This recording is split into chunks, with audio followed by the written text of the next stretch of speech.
Hey, everybody. Happy Saturday night. I'm Angenette Levy. Thanks so much for tuning in and joining me. It's rainy here where I am, and it's been rainy and soggy and gross all day long. So this is the perfect time to do a live, the perfect day to do a live, perfect night, I guess. It's kind of dark and dreary. So I'm really happy you guys tuned in, and I hope wherever you are that you're safe. That I know there are some really bad storms in other parts of the country. So I hope you're doing okay. And I hope that everything is well with you and you've had a good week. Please remember to like and subscribe and share and do all of that good stuff to help my little channel out. There's been a lot going on. Hi, Cindy. Cindy is here. Actually, I might bring Cindy on if she's willing. She is in Pullman, Washington. Cindy Hollenbeck, I'm seeing her in the chat. She lives in Pullman, Washington, and has been following this case for a really long time. So maybe I'll bring her on if she's willing to come on tonight and talk with us a little bit.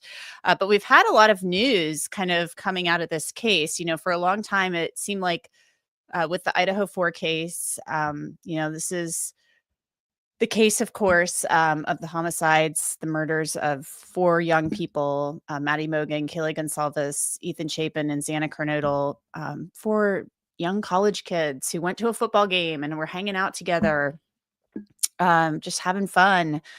Xana and Ethan went to the Sigma Chi house to a party. Kaylee and Maddie, if you've been following this story, you know that they went out to the corner club and were hanging out there. They took a rideshare home, an Uber.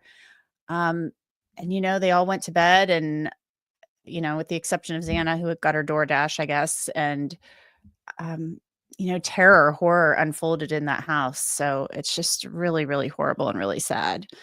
Just really sad. And I feel like every time I come on and talk about this, after an arrest is made and the court process gets underway, the focus kind of shifts and things turn to the court process and the trial and, the defendant and things of that nature. So oftentimes it seems like the focus shifts away from, okay, we've got this investigation. We're searching for a suspect. And, we learned about the victims and it seems like the focus shifts away. So I think we should always take time to remember them and honor them. And I'll put their picture up here in a little bit. But let's see. Idiot Wind says, coming from Defense Diaries, been so excited for your informed review of recent disclosures. Oh, okay. Yeah. So guys, back to my main point. There's a lot that's come out lately, a lot. And one of the things that came out just yesterday was the 911 call officially. So we saw the transcript. I went over that with you, the transcript of the 911 call. Last Saturday night that was last Thursday night that we went through that because that's when it came out. And we went through that and the text messages between the 2 surviving roommates.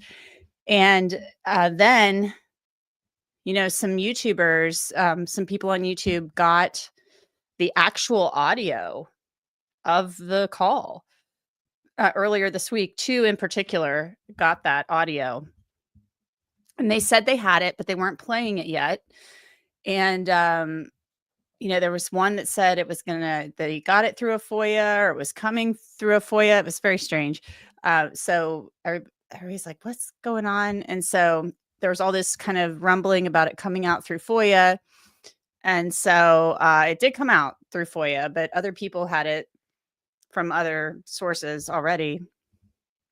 And it was really crazy because the court had it was under seal with the court, which really made no sense. The audio file was under seal when we have the transcript that's right there in black and white. It's like, why? It didn't make any sense. And Hippler has made it very clear, Judge Hippler, as I showed you that order last week, no more. We're not, quit with the filing stuff under, like everything's filed under seal. And he said, no, quit doing that. So the court made it clear to me in my phone calls with the court on Thursday and Friday, calls and emails, hey, it's still under seal, the audio, but then it came out through the actual 911 call center. Idiot Wind, thank you so much. That's very kind of you. And also Eric Evans, thank you so much as well. for those super chats. Remember, guys, like and subscribe.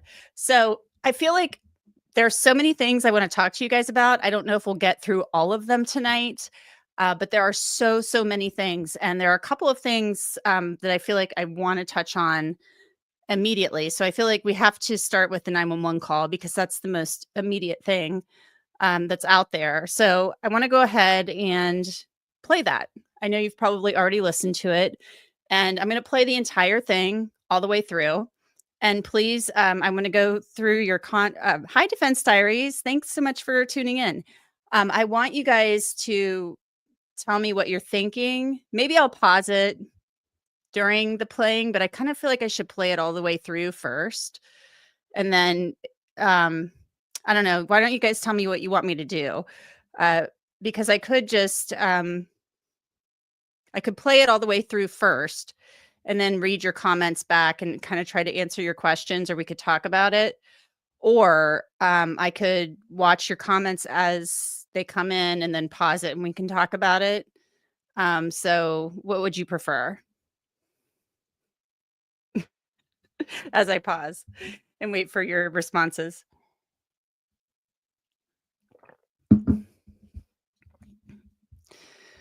Let's see. Okay, I'm just going to go with playing it all the way through. So let's go ahead. I'll share my screen. Yeah, Idiot Win says play it all the way through. So let's play the whole thing all the way through.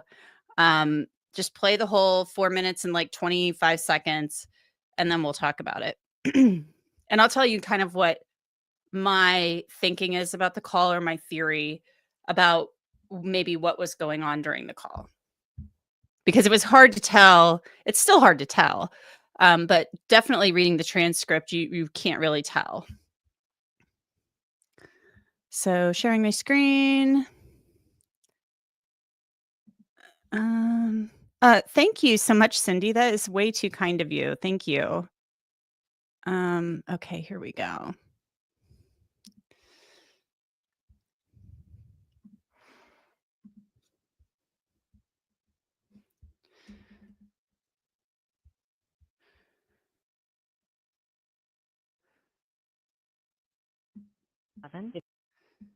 Here we go.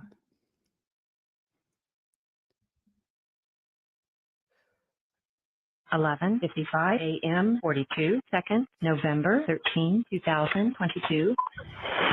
911 location of your emergency. Hi, something is happening. Something happened in our house. We don't know what. What is the address of the emergency? 1122.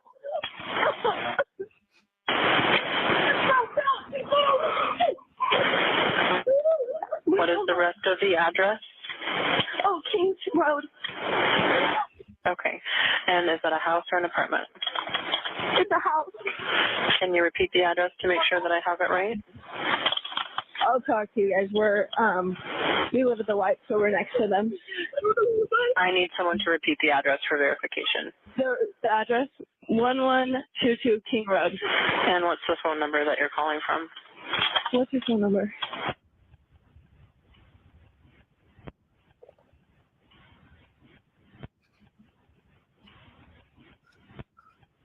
And tell me exactly what's going on. One of the roommates has passed out, and she was drunk last night and she's not waking up. Okay. Oh, and they saw some man in their house last night. Yeah.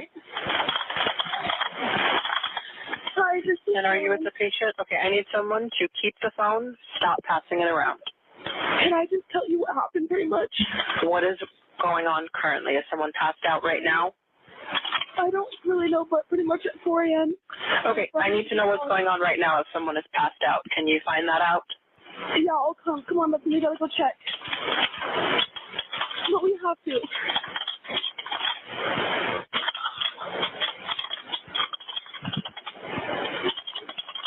Is he passed out?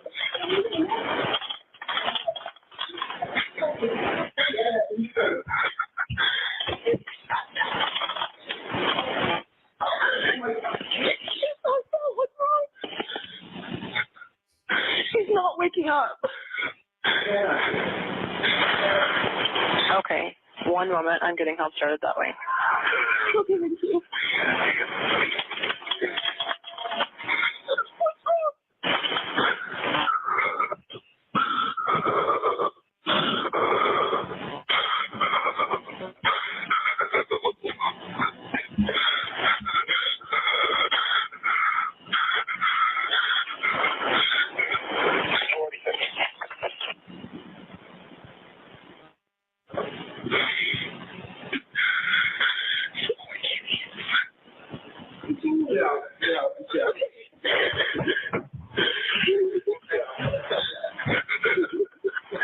Okay, and how old is she?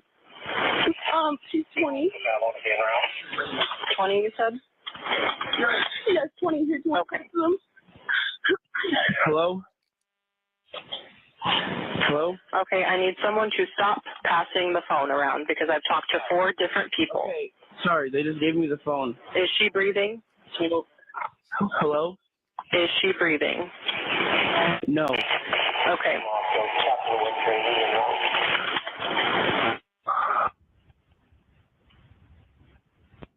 You should talk to them, okay? I can't talk to them. They need you to talk to them. Hello. Okay. I've already sent the ambulance and law enforcement. Stay on the line. If there is a defibrillator available, send someone to get it now and tell me when you have it. Say that again. There's a police here right now. Okay. If there's a defibrillator available, send someone to get it now and tell me when you have it. We don't have one. I think yes. Do you have a defibrillator? Yes, we have one. Are you talking to the officer? Yes. Okay, I'm going to let you go since he's there with you and can help you. Okay, thank you. Bye. Okay. 11:59 a.m. 49 seconds, November 13, 2022.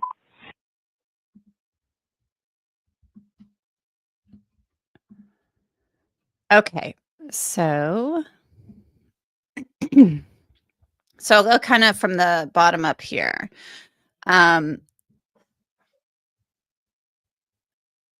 So Defense Diary says, I wish the dispatcher would have allowed her to, sorry, I didn't pause that right. Defense Diary says, I wish the dispatcher would have allowed her to say what was going on at 4 a.m. Yeah, I mean, I kind of wish so too. You know, I guess hindsight's always 2020. And a lot of people, I did my law and crime. I did a law and crime, my Crime Fix podcast. We did an episode on this. And I've listened to a lot. I'm sure a lot of you have listened to a lot of 911 calls over the years. And I've heard some really bad ones, like where I thought the call taker or the dispatcher was not doing a good job. And I don't feel that way about this one. You know, they are very stern sometimes. And, you know, it's all dependent on the situation, right? Like this one is, you know, our roommate isn't waking up. Yeah, and a man was in their house. That sounds very creepy.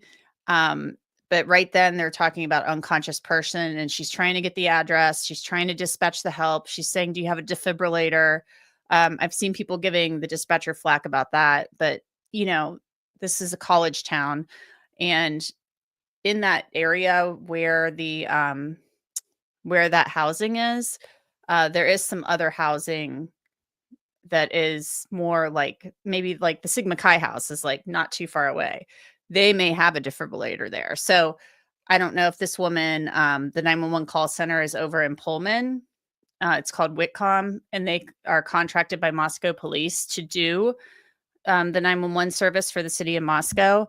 So maybe she thought, okay, this is over by the university. Do they have a defibrillator nearby? Maybe she's thinking, she doesn't know what's going on. And she's like thinking she can assist them in providing some medical care. But, you know, her job is to get the address, dispatch the proper assistance, whether it's fire, police, EMS, what have you, and get them there quickly. I do wish she would have let her say the 4 a.m. thing, but obviously this dispatcher was focused on getting the address and getting the cops there and the EMS help. So I find that interesting too. let's see. Cindy says, I remember when the vandal alert came out, they reported an unconscious person. It was a while later when they reported 4 deaths. Right. And maybe that's because that's how it came out. Yeah, a lot of, interesting. That's an interesting thing, Bob, too.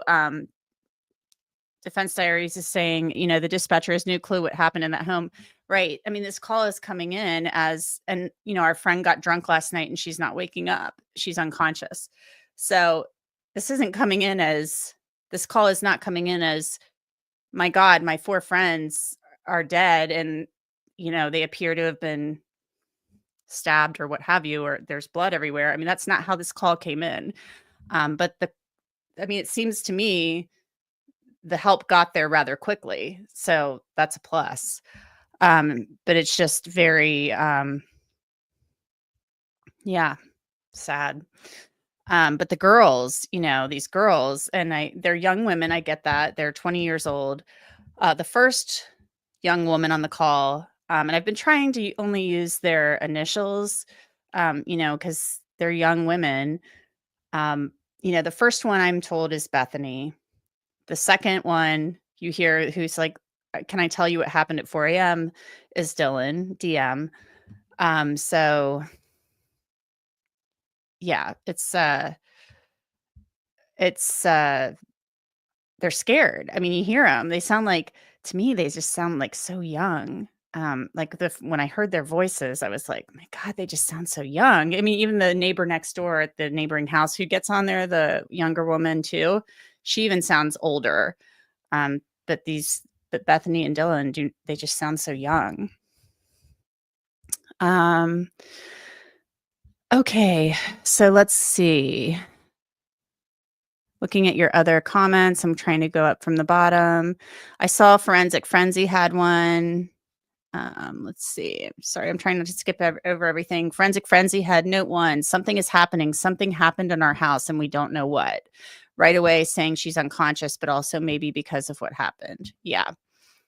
That part is interesting to me that they're saying she's unconscious because the way I'm picturing it, since Dylan had gone downstairs to Bethany's room to sleep, when they were texting, she had run downstairs to go down and sleep in her room.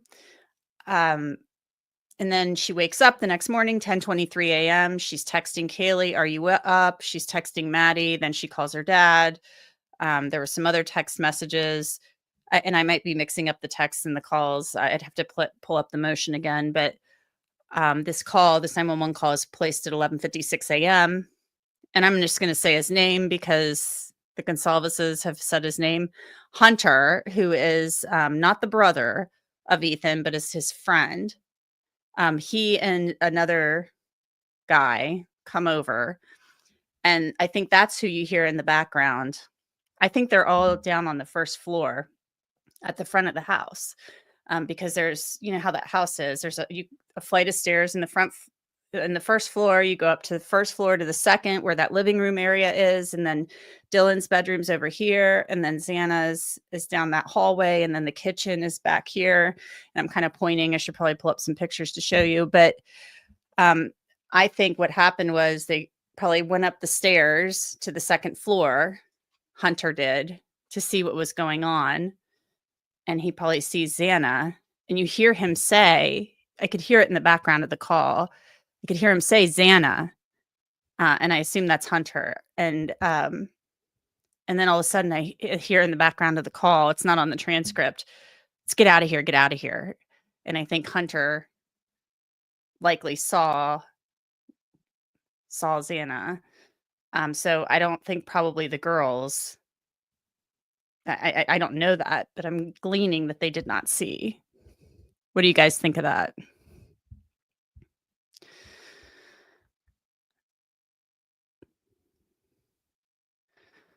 Cindy said she believes that DM was 18.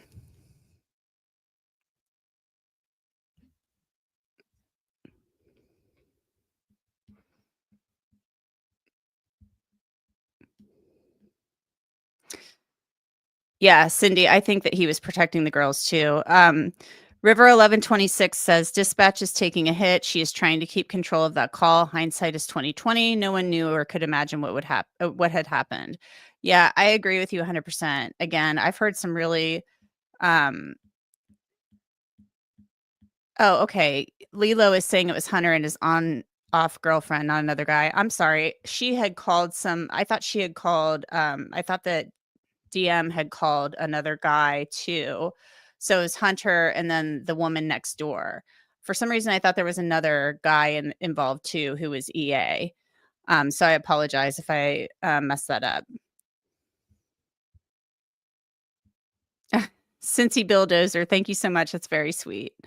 Yeah,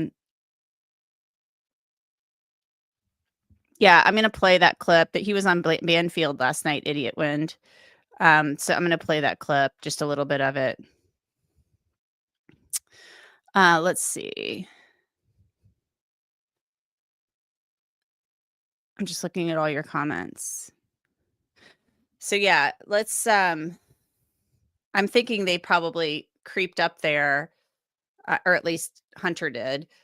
And then maybe one of the girls went up there too with him or didn't go as far in and he was like, we got to get out of here. Like, because I'm sure, can you imagine walking in on that? I mean, they're probably freaked out thinking we saw some guy in our house last night. We're scared. We heard weird stuff. Some guy was in our house. And then this, like, nobody expects this. Xena Padilla says, hi, y'all. Lawyer Lee said it's a good thing Dylan was not allowed to say what happened. Something about what she says on the 911 call could not be admitted as evidence at a trial. I don't know. I mean, they could always just not play that, I guess. But if it's allowed in under one of the hearsay exceptions, I mean, that's how 911 calls are allowed in all the time. So I think that would be for the judge to decide. Defense diaries would know better than I would. But if she said what happened, she can also get on the stand and testify to what happened. So it would still be allowed in at trial.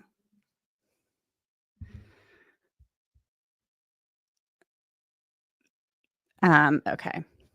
So I'm going to play a little bit of this interview with Steve Goncalves from last night. I'll read their statement actually first. The Goncalveses put a statement up on Facebook.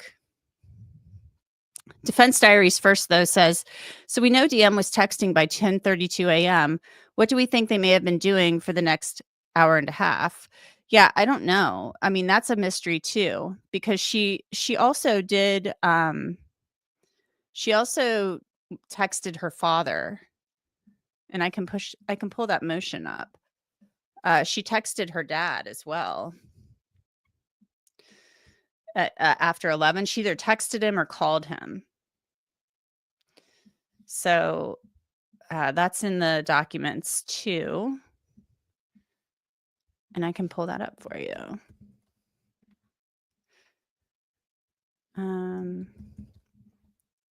I just found a picture of this is funny. I just found a picture of myself interviewing the PIO out there in Idaho when I was out there in December of 2022 after this happened. And I was interviewing him. I'm gonna show this to you guys because this is me. And I'll tell you what this photo is.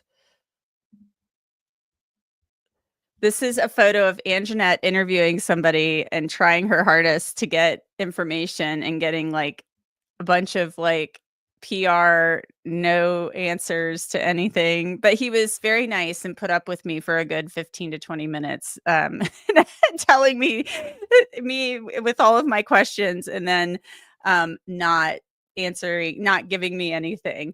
What was super frustrating about this, I have to tell you guys, I was infuriated by this, and I may have told you this before. Literally, I'm saying to him, anything new? Is there anything new?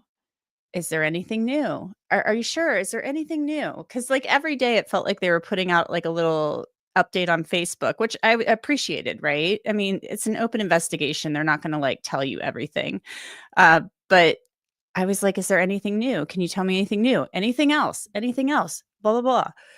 Literally 45 minutes to an hour later, I'm back at the house on King Road, and we get this big alert about the white Hyundai Elantra. We're looking for a white Hyundai Elantra. Breaking news. So I was like, wow, I was just there and not a peep about the white Hyundai Elantra. And apparently, like 25 minutes after I left, they were like telling the press guys, the PIOs, like, we gotta get this out. We gotta put this out. So I found that out later. So that was a little frustrating. I just thought you would find that. I mean, that's kind of like more of like from a news person's perspective.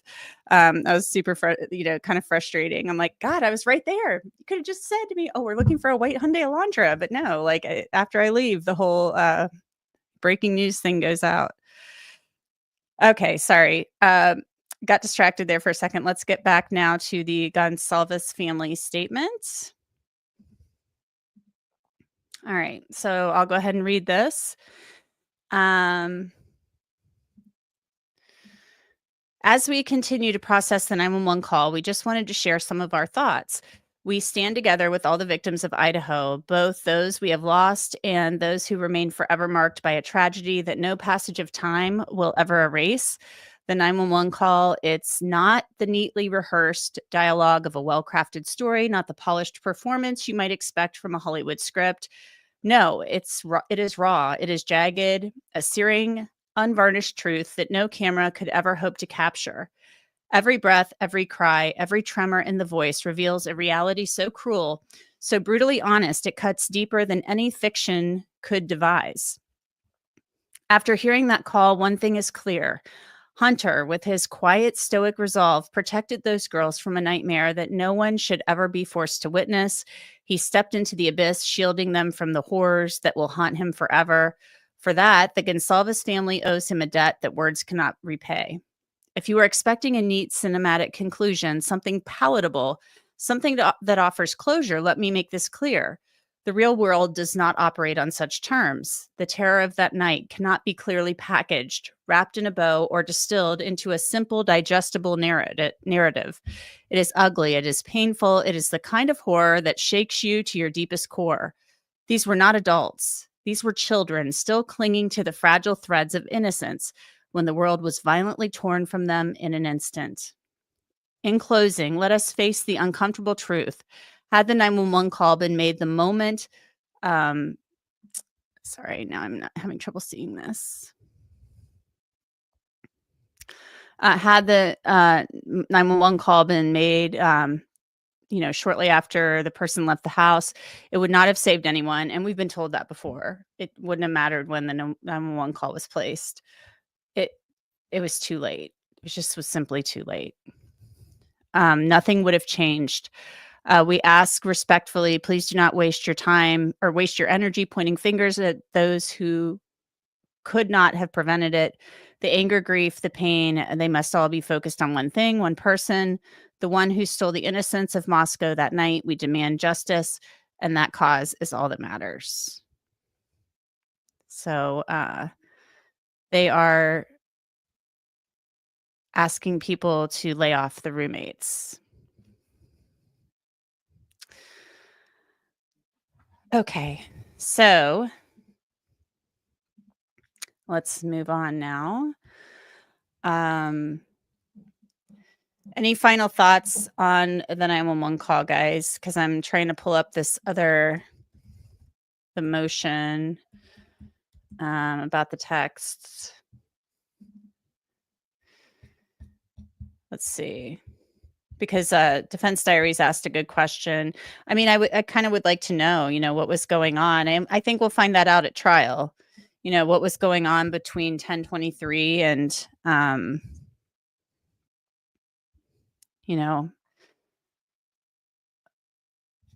11:30 at 11:39. DM has a text exchange with her father.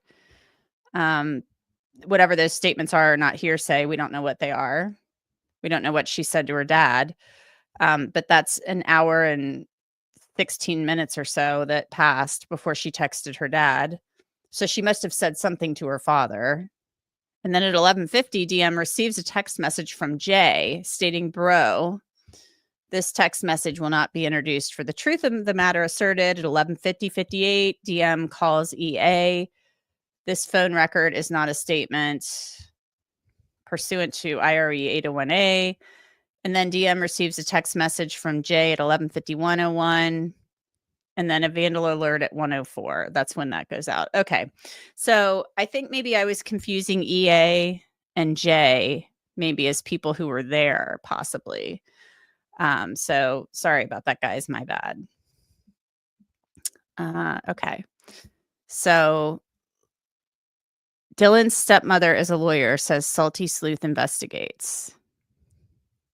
Forensic Frenzy says, "I think the call simply shows us how raw and gut-wrenching these discoveries likely were for these kids." Yeah, definitely. Okay, guys. So the next thing I want to move on to, there's been so much talk about, and then I'm going to get to the possible planted evidence defense. But how many of you guys, there's so little we still don't know about this case, which is kind of frustrating. But, there's so much we still don't know, but there are things that we do know. And we know that from reading a lot of the documents that Bryan Kohberger had applied for and this wasn't really in court documents, it was in some other documents, but that Bryan Kohberger actually had applied for an internship with the Pullman Police Department. Actually, it might have been in some court documents a long time ago. And he wanted to do something with cloud-based. He wanted to help rural police departments with policing and something with cloud-based something or another, internet clouds or whatever. And I guess I'm just kind of wondering, and we've read some other things, that he used VPNs to log on to the internet. And that basically will hide anything that you're doing and where you're going, what you're logging on to. So there's been a lot of talk in court about how there's no connection between Bryan Kohberger on social media and these victims. The state has essentially said it. The defense has said it. They've said there's no social media connection. The prosecution hasn't said it lately, but they have said it before. They said it during the hearing in 2024, where the guy doing the survey of the jury pool was on the stand, and they said that he was revealing false information to the public and violating the gag order. And they said that one of the things that he told or asked the public about in the survey, the phone survey, was whether or not they had heard that Bryan Kohberger followed the victims or stalked one of the victims on social media or followed one of the victims on social media, something to that effect. And there's a part of this that Forensic Frenzy has covered before that I'm not going to get into that tonight because I still feel like I need to do more research on it. I will tell you though, the moment I heard the name Bryan Kohberger that morning, and I was sent his photograph from Washington State University, I went looking for him on social media, and I happened upon this Instagram account.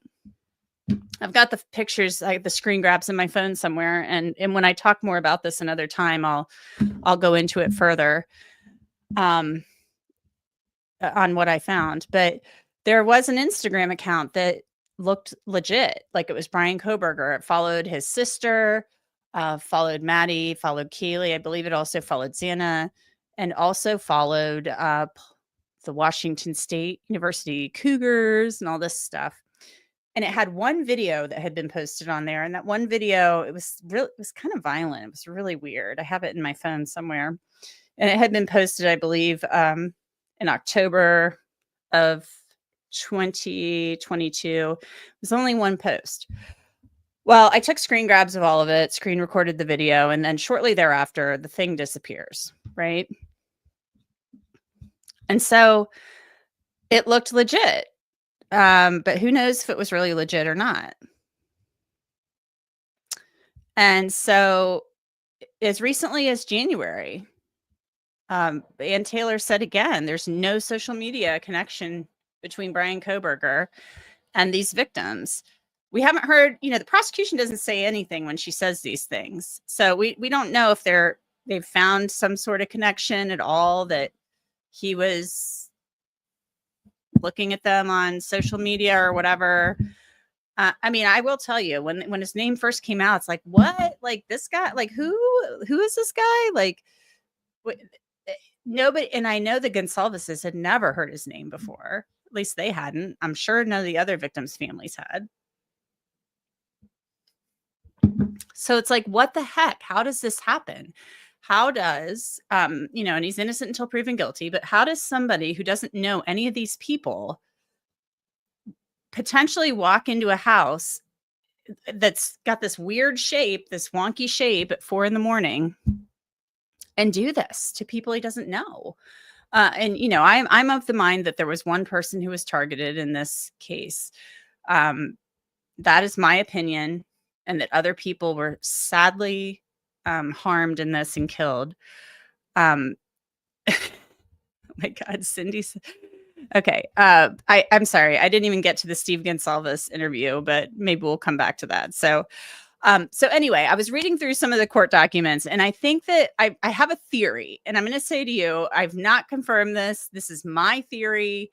This is me wondering, and I think I'm like, have I found the connection? Do I know what the connection is? Or is there even a connection? And again, I want to be clear. This is me wondering out loud. I have not verified this with anybody. But when I was in Moscow, and I interviewed,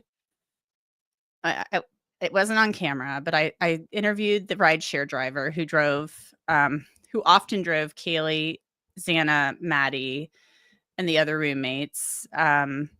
He drove Maddie and Kaylee home that night.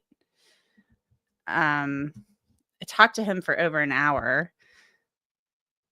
He was very open. He didn't want his name used. He didn't want to be on camera, but we talked for a really long time. Really nice guy. And one thing that he told me was that, he lives in Pullman, and his wife, it was not uncommon for her to go to Moscow a couple times a day. They lived in Pullman. Moscow's like 10 minutes away, maybe 12. And all of the better shopping is in Moscow.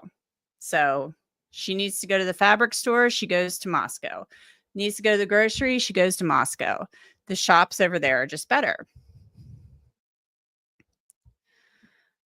So I'm going to pull this up. And again, this is me wondering out loud, my theory. It may not even be a theory. It may just be me wondering out loud, as I said before. So this is a document where the state is saying to the court, okay, we have business records, other records we want to introduce, and we just want you to let us introduce these. And so I went through all of these, and I'm looking. We've got the Linda Lane footage. I showed you guys that a couple of weeks ago. And I know you've seen it before. It's not like I was revealing anything new. We've got Amazon financial and user records for Bryan Kohberger, Albertson's surveillance footage, Bank of America bank records for BF and Xana Kernodle, bagel shop surveillance video. And a lot of these surveillance videos are probably from the morning that this happened, the early morning hours where they were tracing. You could see the white car going around. Corner Club video surveillance. We know that is going to be Kaylee and Maddie at the Corner Club. They're going to, I'm sure, do a timeline and show where all of the victims were before this, before they were killed. But one thing that caught my attention was Winco. We have Winco financial records for Bryan Kohberger. And then we also have Winco financial records and video surveillance for BF and DM and Kaylee and Maddie and or Xana. So Winco is a grocery store. And the grocery store is in Moscow. And I actually went there several times when I was in Moscow.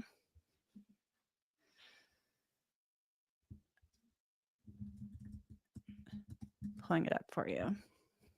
I had it pulled up before and I exited out by accident. I went there several times because my hotel was like right there. So I would just go over there, run over there and get a drink, some drinks. I drink a lot of water. I drink a lot of whatever. And so I went to Winco.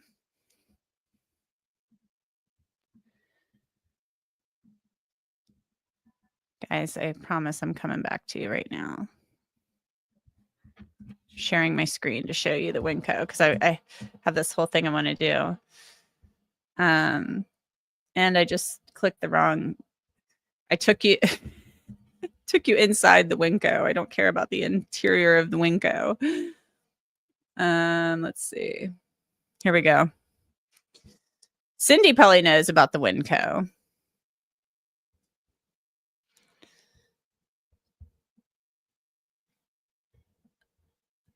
Here we go.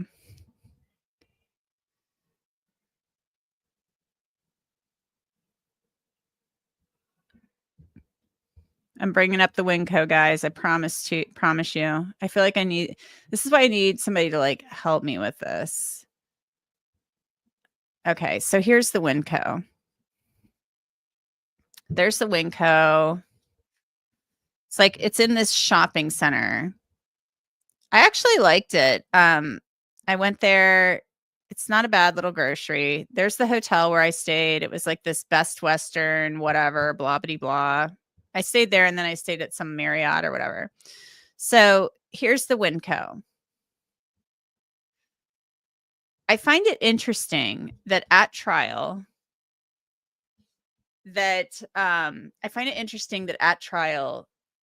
they're looking to introduce Winco financial records of Bryan Kohberger, but then also Winco financial records and video surveillance for the victims. Now, I could be totally off base here, but I'm like, is there a correlation? Is there a correlation? Is there something showing that Bryan Kohberger was at Winco at the same time and around the same time as these victims? I don't know.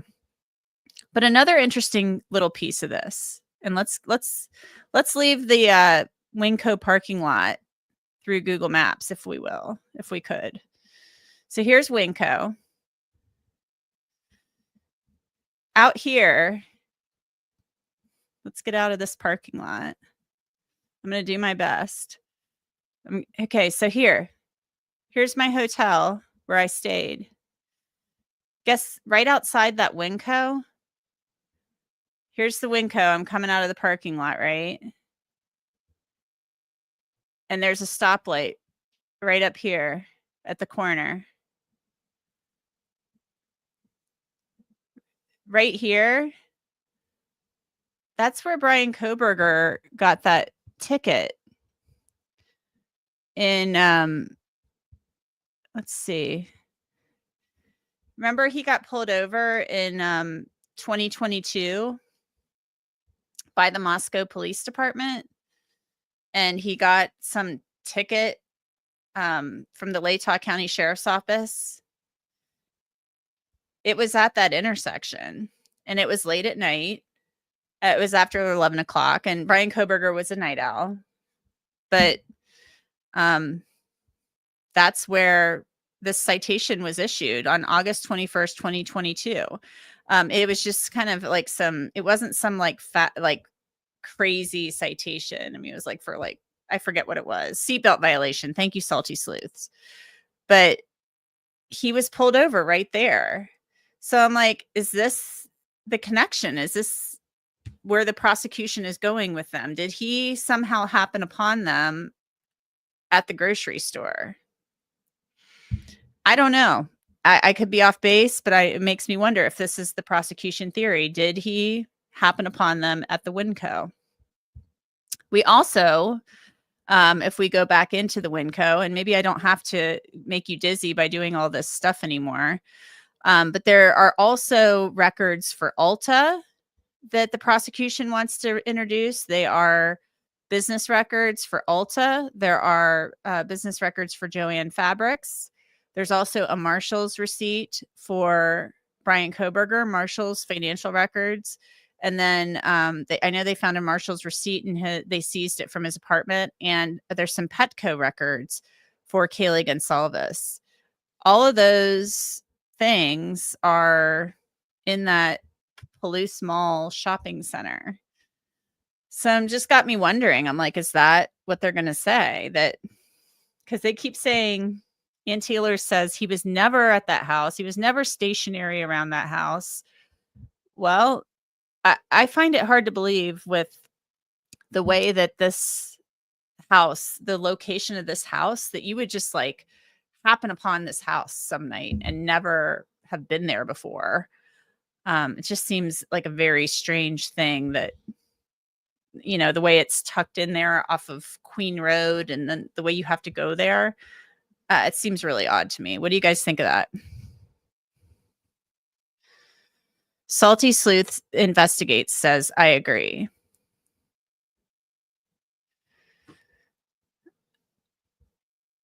Defense Diaries, what do you think? What do you think of that theory or my little theory?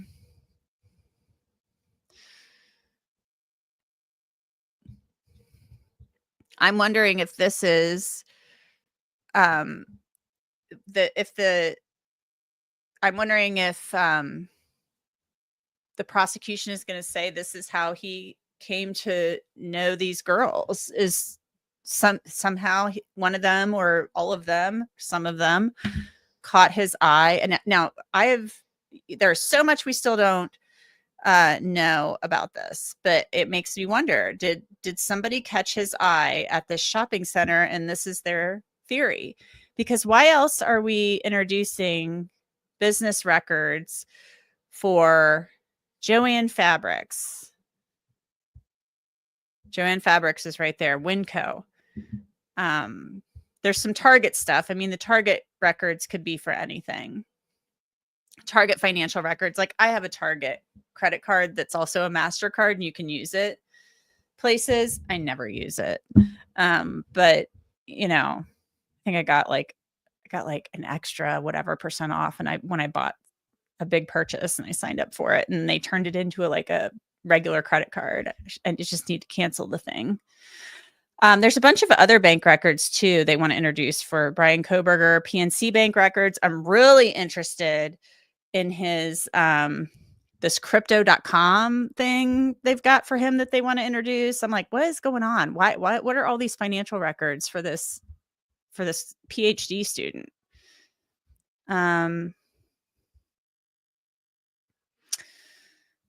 There's also something on here. I think somebody said it was Zelle when I read this the first time. Dick's Sporting Goods record of sale. What did he buy at Dick's that they're interested in? I really need to know that. Also Walmart. A lot of people have theorized about that. What he bought at Walmart. I'm not going to go into what's been talked about on TikTok and stuff because I have nothing to back that up. But Walmart surveillance video and a financial transaction records for Bryan Kohberger. So they've got him on video surveillance buying something at Walmart that they're interested in. So I find that to be, I don't know, these are just all kind of interesting things that I was thinking about. Danny Astoria, he may have paid for items to prep for the murder with crypto and those debit cards. Yeah, no, I agree with you 100%. I agree with you that that may be their theory, and maybe that was a way for them to for him in their theory.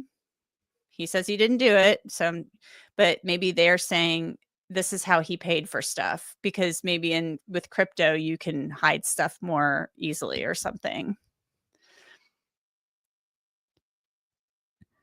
Salty Sleuth says if you Google map Dick's Sporting Goods, it comes up in the shopping center, but under a different name. Okay. Yeah. So Defense Diary says if they can show that one of the girls were there on the same day he got the ticket, sure sounds like lurking to me. Also, there's another interesting thing, Defense Diaries, about this.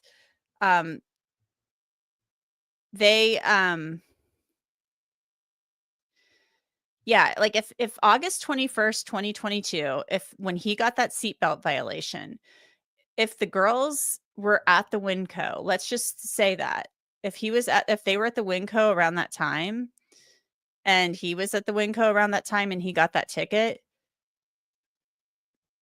he doesn't have to be as stalking, but that may have been, maybe this is the prosecution theory that that's how he happened upon them. So again, guys, remember to hit like, subscribe, all that good stuff. I'd really appreciate it. So, you know, this is just me wondering out loud. So let's move on now to the big planted evidence claim from the states. And this is not the first time this has come up. I actually did my long crime podcast on this yesterday. And I actually did one I did back in 2023. I covered this when the defense first kind of sort of floated this idea that maybe somebody else put that sheath there. You know, you had all these law enforcement officers there. They kind of wrote this in an objection to a state motion for a protective order. And so I'm going to pull this up. I thought this was pretty interesting.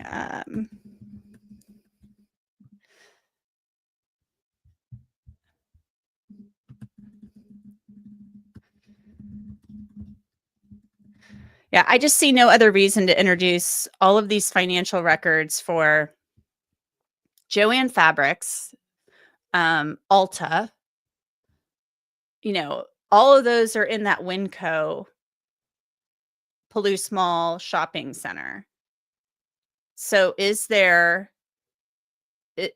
cell data that shows him in the same area at those times? But that would be so weird. How would you even know? Like, how would you know?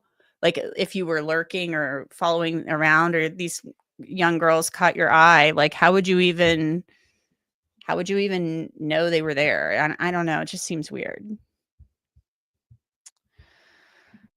All right. So I'm pulling up something else. Because like I talked to a DNA expert yesterday, and it's pretty interesting what I found. Forensic Frenzy says sitting in the parking lot watching women, or technically people watching. Who knows? I mean, I don't know. It's just it just got me wondering when I saw, you know, this Winco thing. Is that the connection? Maybe there really is no social media connection. But then, you know, let's say that the prosecution's got their guy and it is Bryan Kohberger. Like, let's say they're right, you know, and I'm saying, because he's saying he's innocent. Like, if it is indeed him, then and if he never went around that house, she's saying his cell records show he was never stationary at that house. He did go to Moscow, but he was never around that house. Then he had to have known where to go in that house, right? How else would he have known? And granted, I'm just going by this one motion that's been filed. There's still so much we don't know about what both sides, I guess, are going to present in this case. So, All right. So let me pull up this other things. Taya Toy says he saw them and followed them home. How creepy. I mean, it's a possibility. Vanessa says he's a bit aspy. They do weird stuff. Doesn't make them murderers. I agree with you 100%. I agree with you 100% that somebody with Asperger's who may do things that other people wouldn't do, it doesn't make them murderers. I 100% agree with you. But we also have the DNA connection. And I think allegedly the prosecution is saying they know how. They're claiming they know how. They're gonna the state is gonna, or the defense is gonna counter that. So here we go. So last week, this past week, the state filed a response to the defendant's motion in limine number 11 to exclude IgG evidence. And the state basically says, okay, yeah, like we don't really disagree with the relief you're seeking, because guess what? We're not going to object. Like, we're confused because we're not introducing the IgG stuff anyway. We're just going to say we got a tip that pointed us toward Bryan Kohberger. That's what they claim they're going to say. They were never going to introduce the IgG stuff. So then during this, in this written response from the prosecutors, Bill Thompson and Jeff Nye works for the Idaho Attorney General's office. They write this one thing on page 13. And I'll zoom in on this. The defense has not disclosed any experts to challenge the confirmatory STR comparison showing the DNA on the knife sheath matched defendant's DNA. On the contrary, the defense has disclosed that its forensic biology and DNA expert will testify that there is good support that Mr. Kohberger's DNA was found on item 1.1, a swab from the knife sheath, and they make a citation to an exhibit. Instead of challenging the conclusion that the DNA on the knife sheath belonged to defendant, the defense's expert disclosures reveal that the defense plans to argue the DNA on the knife sheath does not prove defendant was ever at the crime scene, and the knife sheath itself could have been planted by the real perpetrator. So this is the state saying that they believe from the disclosures from the defense, where the defense listed all of their experts, that they're going to say, you know, they're going the OJ route, you know, planted evidence that either the DNA was planted on the sheath or the sheath was planted and then the DNA was put on there. The real killer put the sheath there and they planted the DNA. Maybe this is going to be Little Moscow PD under the pressure of the University of Idaho to solve this case. They had to button this up. The international glare of the media was on them. They couldn't handle it. They had to bring in the feds. And so they had to solve this case because they couldn't take it. They had to get it buttoned up. And by golly, they did it before those students came back to class, because this was a PR disaster for the university. And they got their guy that somebody had to pay. I mean, I could write this opening statement, right? I could write it for the defense.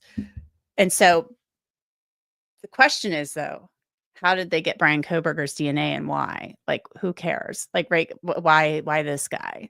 You know, are they going to go back to the probable cause affidavit and say, oh, but those two Washington State University cops, they ran those queries and they found the white Elantra in November after the law enforcement bolo went out. And somehow, even Brett Payne said, well, I never heard his name until December 19th when the FBI told me his name. And then he goes back and he finds these tips. Like, so somebody had to have gotten his DNA to plant it, I would assume. So do you guys think they're going the planted evidence route?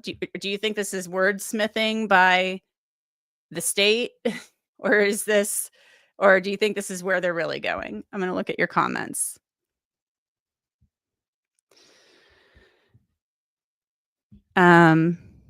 Cindy says, RE the sheath. I think he went back the next day either to find it and or watch all the chaos he created. Yeah, I don't know. I just don't. Angie Crawford says, can't believe they are going to argue planted evidence. Desperate. Brittany says, dumbest theory of all time. Barbara agrees with Cindy. Go for it on fourth down says, defense is desperate. Danny agrees with Cindy agree on him going back. Defense Diaries says, pretty tough question for AT to answer, Danny. Double cap. I think the argument could be made that at some point he handled the sheath, but that doesn't mean he was in possession of it that night. Okay, that's an interesting point, because the defense has never ever said Bryan Kohberger owned a K-bar knife, or Bryan Kohberger was at Dick's Sporting Goods and like he thought knives were cool, and he touched one, or, you know, he looked at one on Amazon and, you know, like, I mean, did he happen to touch one? It's a single source male DNA profile. And Bob, just so you know, Bob says from Defense Diaries, I would hate to contend with that fact as a defense attorney. I assume you mean the DNA on the sheath. David says word games. So, Bob, when I was on your podcast the other night, your show, Defense Diaries, I told you guys, you know, I mentioned, well, I don't know about the quantity of the DNA. Like, I don't know what that is. Like, I don't understand it. Well, now I do, because I interviewed somebody about it. And I can pull that up and show it to you guys. I'm really excited about this, because I was like, well, the quantity of DNA is really important when you ask this question, right? How much DNA was on that sheath, or on the snap, on the underside button thingy? Like, how much was on there?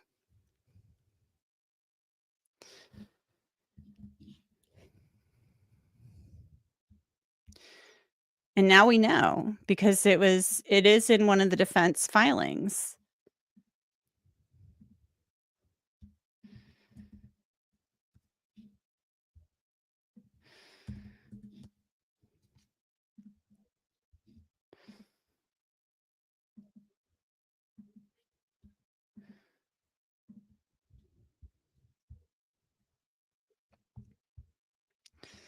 Pulling it up for you guys, pulling it up. Remember to like and subscribe, guys. And thanks to anybody who's watching this on replay as well.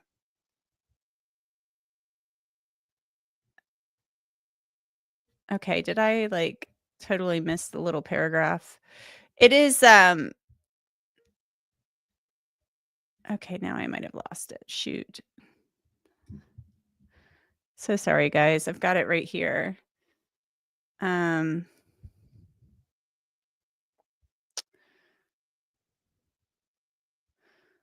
It was like 0.168 something nanograms. I had it right here. And I'm like, now I lost it. Sorry about that, guys. But I talked to a DNA expert yesterday, and I want to play this for you, if you'll indulge me, because I think she's really smart. And so she and I talked about this whole, if the defense goes with planted evidence, how is that going to go? What is that going to look like?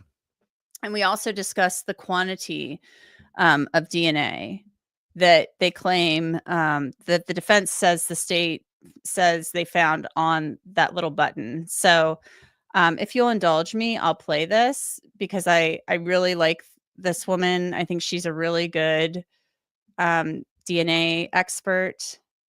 And while I do that, I'll look for that motion, because I had it pulled up here and I think I exited out by mistake. So I apologize, guys.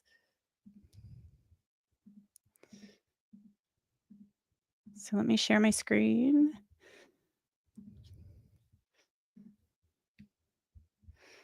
Ohio for 17 years. So I want to get your thoughts on this, Kristen. First off, on the defense. not wanting the DNA supervisor, the DNA lab supervisor at the crime lab in Idaho, to be able to use the terms touch and contact DNA when she testifies at trial. So thanks for having me. And I think the inability to use the words touch and contact, it's one of those things that we naturally want to say or associate where a DNA profile came from. When you get something on an item, it either came from a body fluid or you want another explanation as to how it got there. So I think that it's a natural instinct for those of us that work in the field to say it's contact DNA or it's touch DNA. It's epithelial DNA is another term that you might hear. But regardless, it's DNA that came from something other than a body fluid where we didn't do some type of testing and we just want to say it would be from a person contacting that item. So in this situation, a knife sheath, somebody would have to probably touch it in order for their DNA to be left on it. I understand the defense's argument because they're trying to say that the DNA was planted. So trying to give that the appearance that DNA necessarily, it wasn't from him touching it, it was from someone else putting it there. So in our situation, we would probably just say it was swabs from the knife sheath instead of associating it with touch or a body fluid. Mm-hmm. Is there any way, though, that they can go back at this point and determine whether it was saliva or blood or skin cells? Is there a way to determine that? So remember, DNA is in every nucleated cell in your body. So DNA is in the cells that are on your skin. DNA is in blood, except for the red blood cells. It's in white blood cells, in your mouth. It's in the saliva, but those are those same epithelial cells that are being shed from the surface of your DNA or the surface of your mouth. So in essence, there really isn't a way to tell one epithelial cell from another.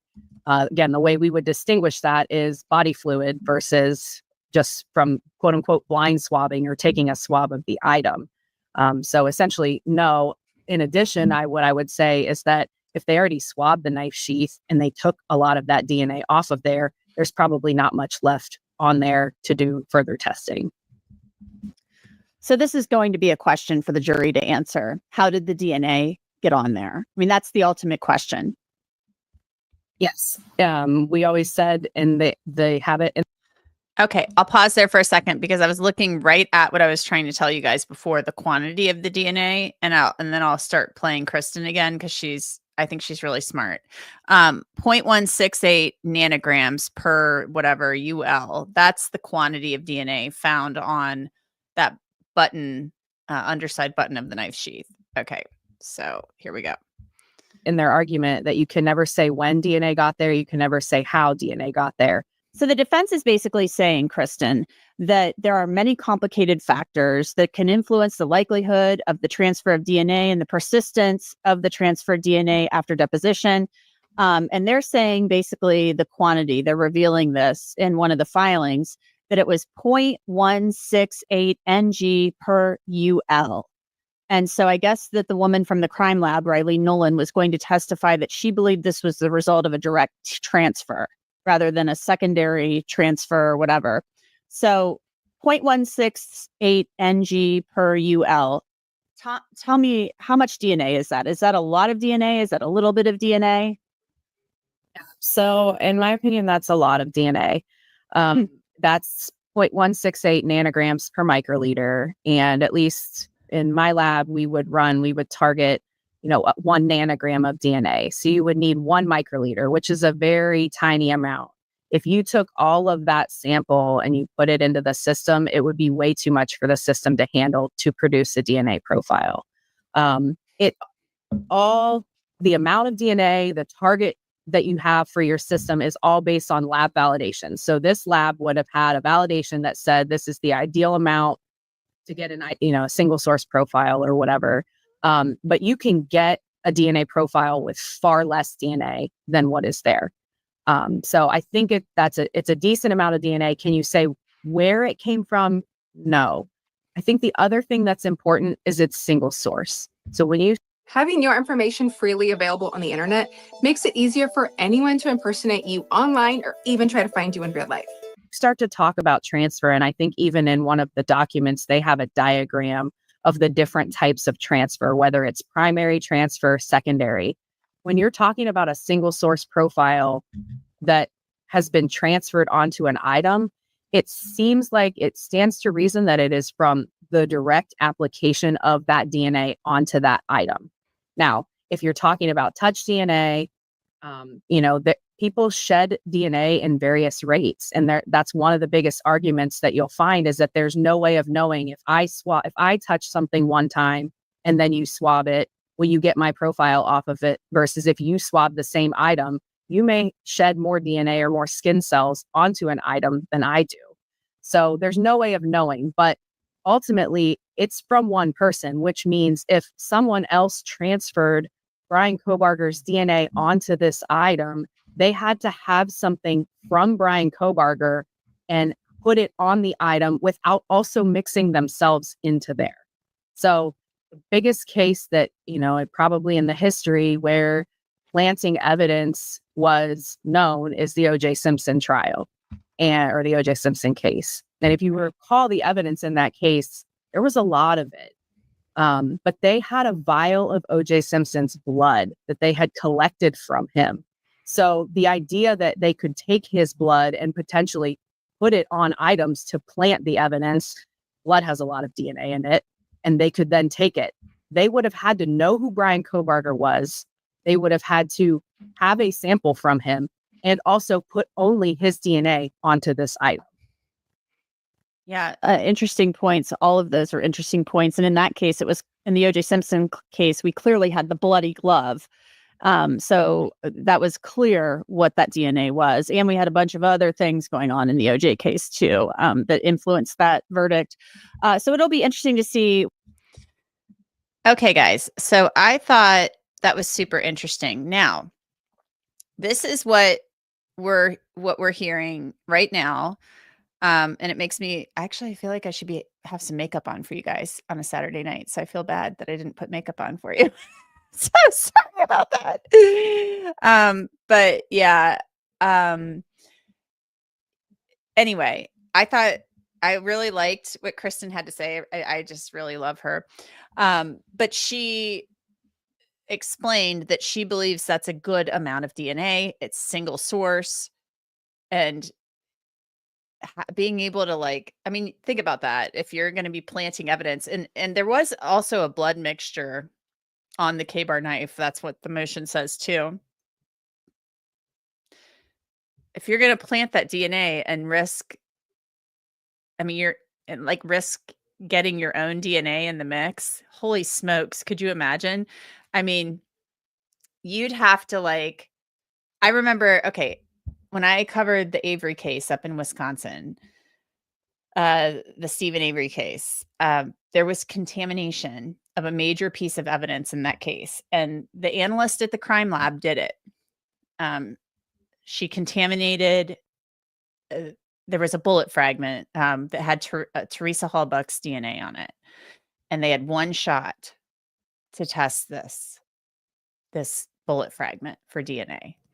And she went through this explanation.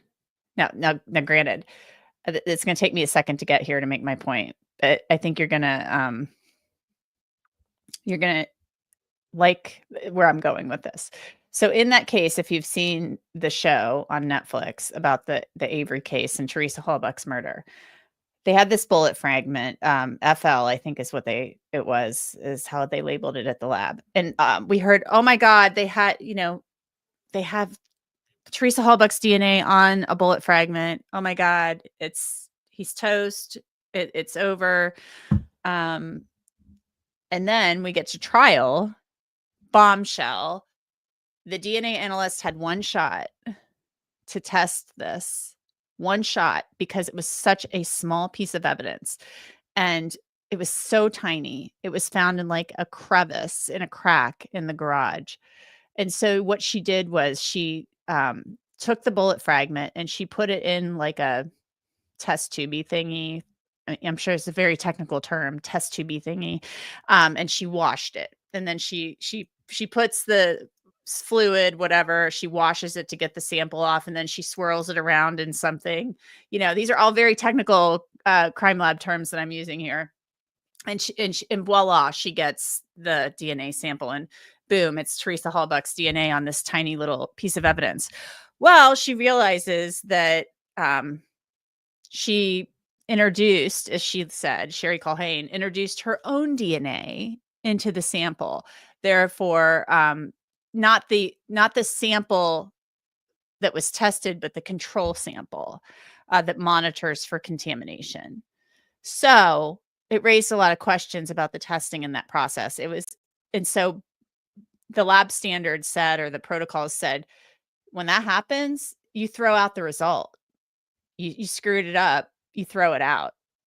Well, she went above, went to her boss and said, I screwed up. She was apparently training on a major piece of evidence like this, and she had gloves on, but apparently didn't have a mask on or whatever, and she spit in the sample, or who knows how it got in there, but her DNA got into the control sample that monitors for contamination. So it was a major piece of evidence, and she got her DNA into the control sample. I was horrified by this. I could not believe it. So she goes to her supervisor to ask to deviate from protocol. She gets the deviation from protocol, so the piece of evidence can be used at trial. So my point here is, if you were to try to swab somebody's DNA on that snap on that knife sheath, on the buttony thing underneath the snap, that would be like, wow. I mean, holy smokes.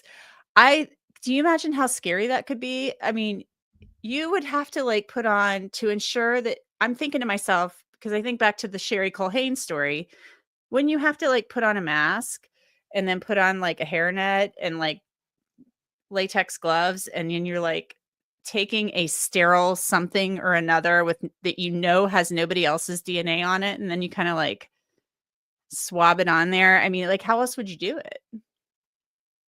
How would you do it? That's what I'm thinking.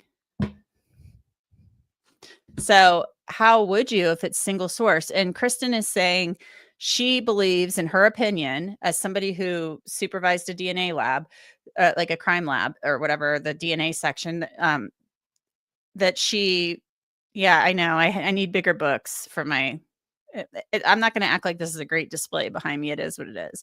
But she believes that was a good amount of DNA, but we haven't heard anything more about the testing process of the sheath, the DNA on the sheath, anything like that. So there's a lot we still don't know.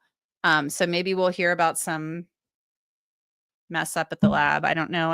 I think we would have heard about it by now if it had happened, but you never know. So we'll see where it goes. But Kristen thinks it's a good amount of DNA in her professional opinion. So wondering what you guys all think about that. I'm looking at your comments.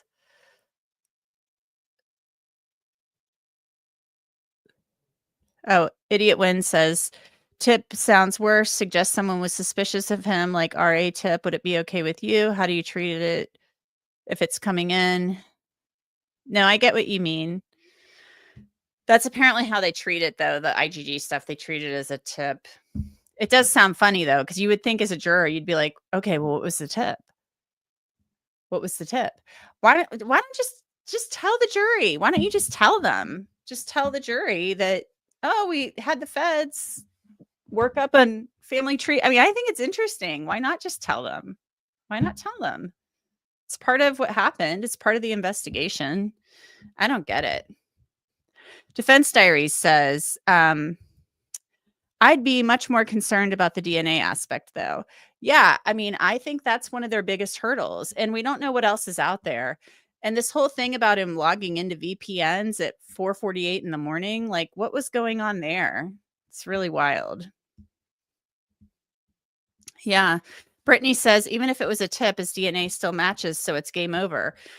I need to know how the defense is gonna attack the DNA. I mean, if it's really the plan if this is where they're going, I don't know. I mean, because if you couple the DNA, the single source DNA profile, male DNA profile being Bryan Kohberger's, on the snap of the knife sheath found under Maddie Mogen's comforter, and then you couple that with the white car, it's going to be up to the jury to decide if that's Bryan Kohberger's car or not. That is a question for the jury to answer. Then you couple that, those are two things that don't look great for him. You couple that with, let's go to number 3. His cell phone just kind of happens to not be reachable during a 2-hour time period or so that covers the time of the murders. He logs back on, his phone goes back into service or whatever at 4:48, and he accesses some recovery email thing through a VPN at 4:48 in the morning. And then whatever purchases they have to back this up. And then if my Winco thing holds any water, I mean, it all looks really bad for him. So we'll just have to see where they're going with this. Oh, one thing I did want to touch on,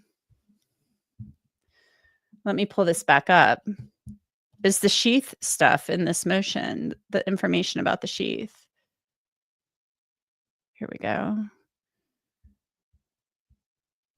I need like a little rundown.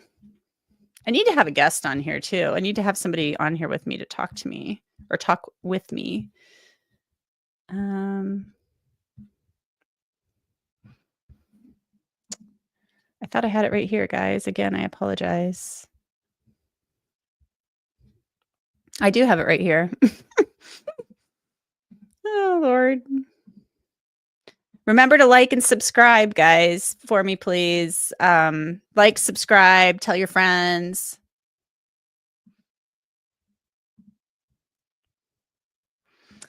Okay, so here we go. This is in the motion in limine by the defense to prevent Riley Nolan from referencing touch and contact DNA. Let me zoom in here a little bit so you can see a little better. A knife sheath that was recovered, tucked under the covers. Tucked under the covers, a knife sheath that was recovered, tucked under the covers, next to Ms. Mogen at 1122 King Road, Moscow, Idaho, on November 13th, 2022.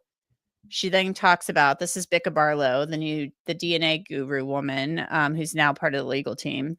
The sheath was tested using standard DNA STR methods by the Idaho State Police Lab.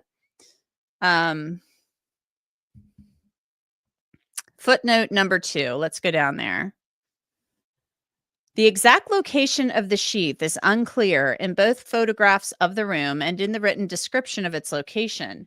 The body cam footage of one of the first officers on scene shows the sheath tucked under the covers next to Ms. Mogen. While item Q1.1, that's the swab from the sheath, was tested for DNA, it was never subjected to standard biological testing for the presence of blood or saliva. In one exchange of emails, Riley Nolan described the swabbing as being of the leather strap and internal metal area of the snap. The snap itself may not have been swabbed at all for DNA. The defense has no ability to retest based on the fingerprint process on the sheath. And then this part I find to be problematic. The other 2 male profiles identified in the ISP lab reports as unknown B and unknown D. And guys, I have to say, one time I called it unknown E. I thought it was E as in Edward. It wasn't. It was D. Sorry about that. Were never run through CODIS or subjected to the IgG testing. The defense has never received an explanation as to why these 2 male profiles were not further investigated. Well, I mean, because they found a knife sheath under the bed, on the bed next to one of the victims, and they had been stabbed to death. I would assume that's why. I think they should do the IgG on these 2 B and D. Like, why not? Just do it. Figure out who these people are if you can, and then go interview them so you can close that loop. Just figure it out. So what do you think about this? Because they're talking about, the exact location is not clear. I find that really interesting.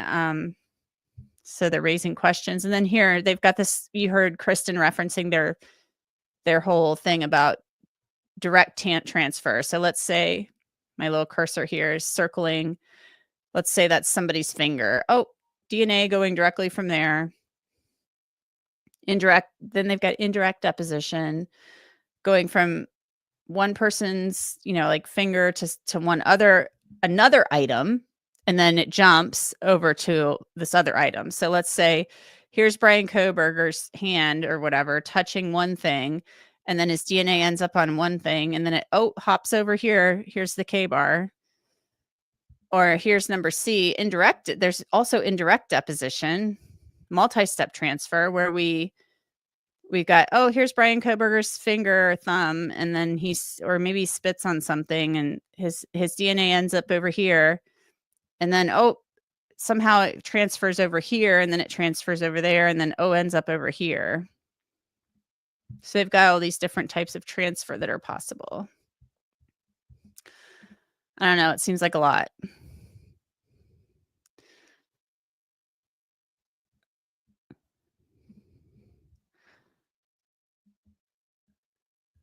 So Defense Diaries, I've got to scroll back up and look at what you guys have been talking about while I've been showing you all of that stuff.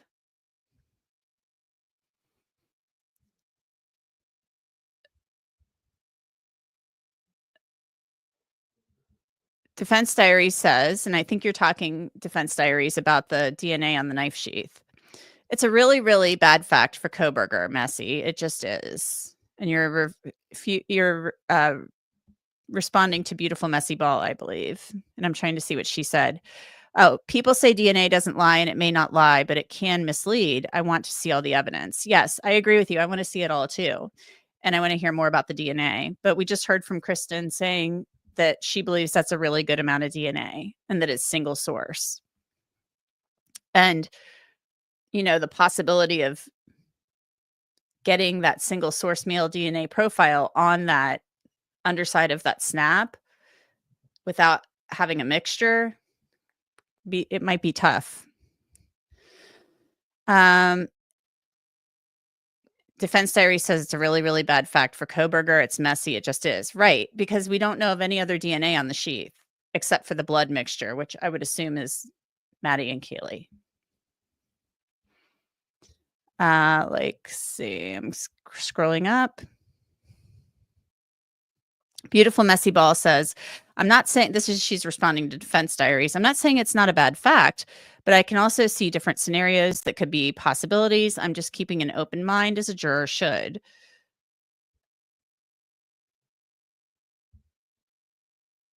Beautiful Messy Ball has not made up her mind.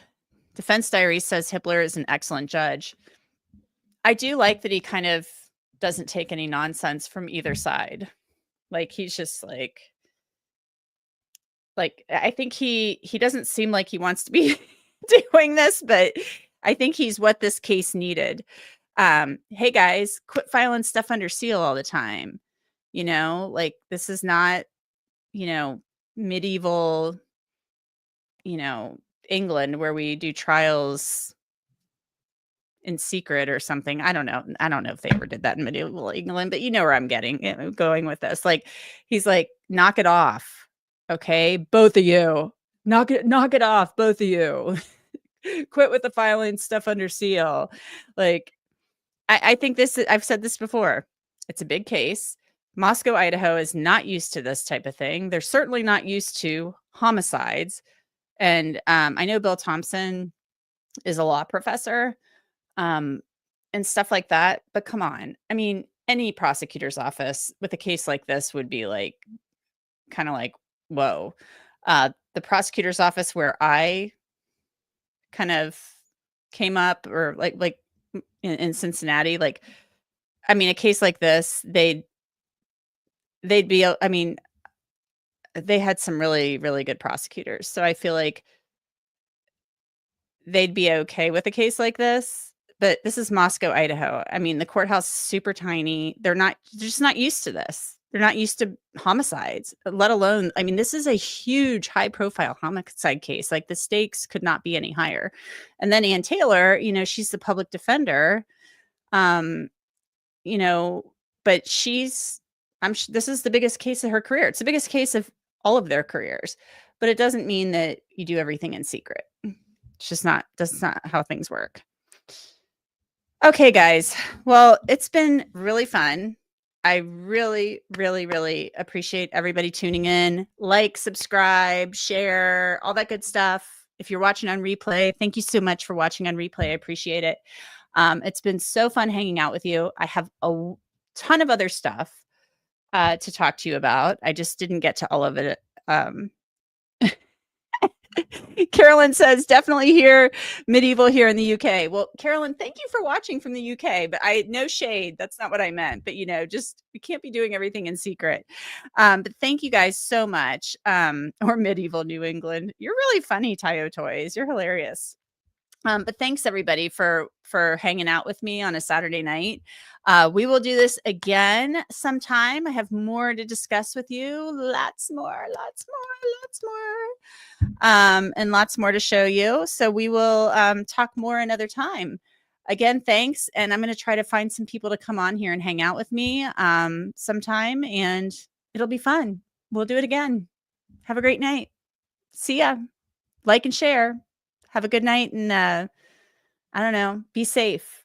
Don't go out after midnight. Nothing good happens out after midnight. See ya.